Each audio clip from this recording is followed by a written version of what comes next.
dos debates mais importantes para o futuro do Brasil, o Congresso Nacional hoje debate, por exemplo, a utilização dos recursos dos royalties do petróleo para a educação no Brasil, porque o Congresso, e talvez você em casa também entenda, que quando formamos uma geração de pessoas de bem, politizadas, conscientes, com educação ambiental, política, educação de trânsito, educação moral. Eu sou do tempo que ainda tinha educação moral e cívica, o SPB na sala de aula. Era uma beleza, tive grandes professoras. Minha querida professora Maria Eni, lá do Meta, me ensinou tão bem.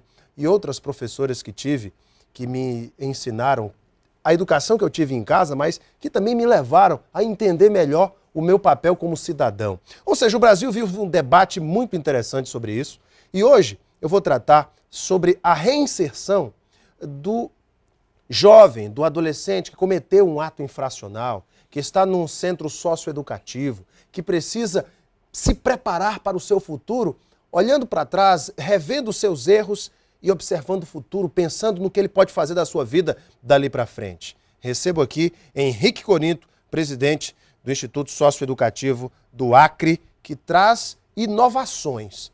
Uma inovação muito interessante, que é a transformação ali do Centro Socioeducativo da Polônio Salles numa escola de tempo integral.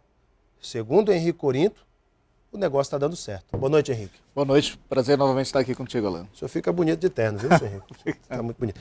O Henrique, quer dizer que o Instituto Socioeducativo inovou com essa escola de tempo integral, ali no Centro Socioeducativo da Polônio Salles, onde estava abarrotado de jovens que cometeram atos infracionais, estavam cumprindo medidas socioeducativas, e vocês transformaram numa grande escola de tempo integral. Como é que foi isso? Exatamente. Isso foi uma proposta levada ao Poder Judiciário, ao Ministério Público também, que são nossos parceiros nisso, para que a gente fizesse uma diferenciação na reinserção desses adolescentes. Primeiro porque nós acreditamos que a educação muda as vidas, né? E principalmente desses jovens, quando você faz uma análise, faz um recorte dessa população que está submetida à medida socioeducativa, você vai perceber que a grande maioria deles afastou-se da escola muito cedo. Consequentemente, ficou uma lacuna. Uma lacuna e uma mão de obra para se aproximar da criminalidade. Então, esses jovens que estão sob medidas socioeducativas são aqueles que estão mais distantes da escola. Mas deixa eu te fazer uma pergunta, Henrique. Mas o centro socioeducativo ele não deveria funcionar também como uma grande escola para que esse jovem pudesse aprender ou se ressocializar? Não deveria ter esta função? Com certeza. Por isso mesmo que nós escolhemos a nossa melhor unidade, a unidade melhor estruturada, para estabelecer esse novo modelo. Ora, se nós temos uma unidade onde a gente pode atender diferenciadamente os jovens que cometeram pequenos atos infracionais ou atos infracionais de pequena agressividade contra a sociedade, e podemos separá-los e também juntar a eles aqueles que estão respondendo dentro das unidades de internação às medidas que lhes são impostas, para que conjuntamente possamos prepará-los para retornar à sociedade de uma forma mais produtiva. Ou seja, ali na escola estão sendo, digamos assim, trabalhados os jovens, os adolescentes que cometeram atos infracionais de pequena monta, podemos dizer assim. Exato. São quantos ao todo? Nós temos hoje já lá 85. Para quantos internos? A nossa escola tem condição de atender mais de 200 adolescentes. Muito bem. Nós temos uma escola muito bem estruturada, ela tem 8 salas de aula, biblioteca, laboratório de informática, campo de futebol, piscina, o centro de saúde anexo, que inclusive deve nos próximos meses abrir para a comunidade, já que a gente não tem mais adolescentes internos nessa unidade. Então eu tinha uma estrutura muito grande que atendia só os adolescentes que estavam ali internados na área de carceragem. Houve uma mudança de metodologia também na maneira de tratar, de lidar com esses adolescentes? Com certeza. A mudança é clara. Primeiro, no seguinte sentido, de que o adolescente, na nossa visão, tem que ser responsabilizado pelo seu ato.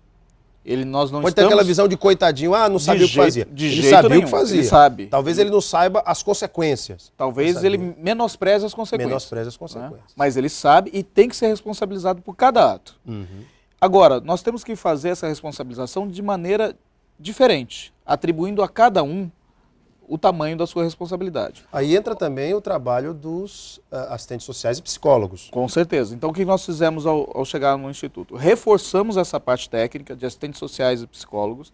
Agora existe um grupo grande que faz o atendimento aos adolescentes, que é capaz de opinar na diferenciação de cada um deles sobre como está o seu nível de relacionamento intrafamiliar, como é seu nível de aceitação da punição, de aceitação de como ele vai retornar para a sociedade. Esses adolescentes, no caso que ficam o dia inteiro na escola, eles vão dormir em casa? Eles vão dormir em casa. Perfeito. E a decisão judicial, a juíza Rogéria Epaminondas, quem deu as decisões depois que nós fizemos as solicitações, foi muito sábia ao também em casa, ao ele ir para casa, ele tem, qual é o nosso objetivo? Para que ele tenha, além do retorno para a escolarização e a proximidade da qualificação profissional, ele possa se voltar para a própria família. Interagir com a família. Interagir com a família. Contato familiar é importantíssimo nessa recuperação. Exatamente. Seja a família desestruturada ou não. Ou não. Seja se com ela os pais for, separados ou não. Ou não. Se a família for Menino desestruturada... que mora com vó, que mora com tio, não importa. Não importa. E aí, os nossos técnicos vão visitar essas famílias. Estão presentes nas casas. E a gente não está inventando nada. Os programas sociais já existem, então a gente está direcionando essas famílias para programas sociais. Como é que é a rotina de um jovem nessa escola de tempo integral? Como é que começa o dia e como é que termina? 7h30 da manhã começam, chega às 7 horas na unidade, toma o café da manhã, 7h30 da manhã vai para a sala de aula.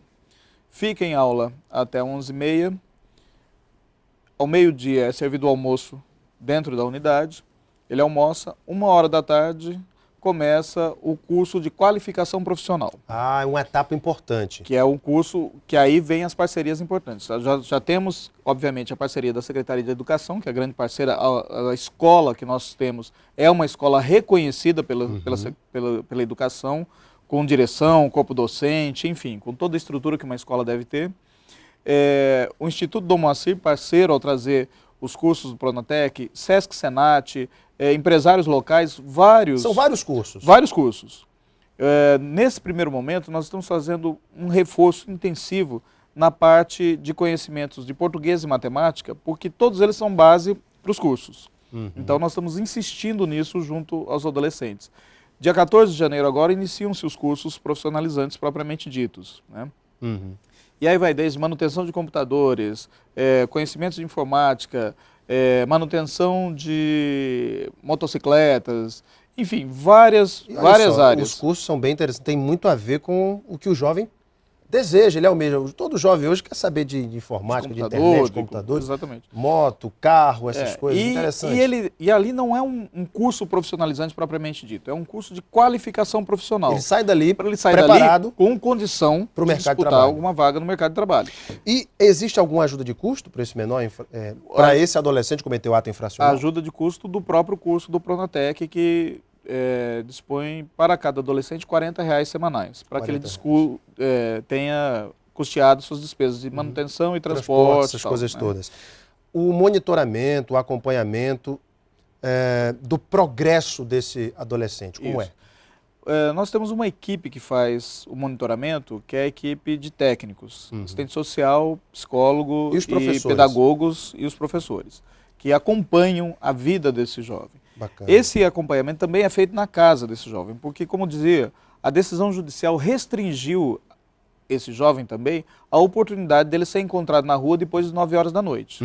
Se ele estiver na rua depois das 9 horas da noite, ele vai regredir na medida. Ele volta para o sistema de internação em alojamentos. E aí vai para outra unidade. E aí vai para outra unidade. Abre uma vaga para quem queira participar e seguir as regras que lhe são oferecidas ali. Ou seja, é uma espécie de unidade que é uma progressão no regime, digamos assim. Vamos fazer uma analogia. Uma analogia seria uma progressão de regime. Ele está recebendo um benefício. Exatamente. E o melhor, está sendo preparado para com certeza. Vida em sociedade. Mas volto a insistir, a visão é da responsabilização. Se ele for encontrado depois de 9 horas na rua, ele volta imediatamente. Nós comunicamos à juíza que o regride, porque ele tem que aprender a seguir regras. E é como a gente vive, né, em sociedade. Tem que aprender a seguir regras. Se eu não cumpro a lei, dura lex, sed lex. Exatamente. É dura a lei, mas é a lei, tem que ser cumprida. Gente, esse é um debate para o Brasil. O Henrique veio aqui bater esse papo conosco, falar dessa grande mudança, uma inovação, e que realmente pode trazer bons frutos, bons resultados, porque educação com responsabilização talvez seja a fórmula mágica para ressocializar o adolescente que cometeu um ato infracional. Henrique, obrigado pela tua Mais vinda. uma vez, foi um grande prazer estar aqui contigo. Eu agradeço a oportunidade. Queria agradecer a uma série de parceiros que têm nos ajudado nisso, o Juizado da Infância, através da doutora Rogéria, os promotores Francisco Maia e Almir Branco, os defensores públicos que trabalham conosco, a equipe de técnicos que está envolvida com a gente, parceiros aí do sistema educacional e também do sistema S. Enfim, eu acho que a gente está conseguindo despertar na sociedade a importância que esse tema tem para ser tratado por todos, que nos atinge de toda forma. Sem dúvida. Mais uma vez, obrigado, Henrique. Daqui a pouquinho nós voltamos para a sequência do nosso Gazeta Entrevista. Até já.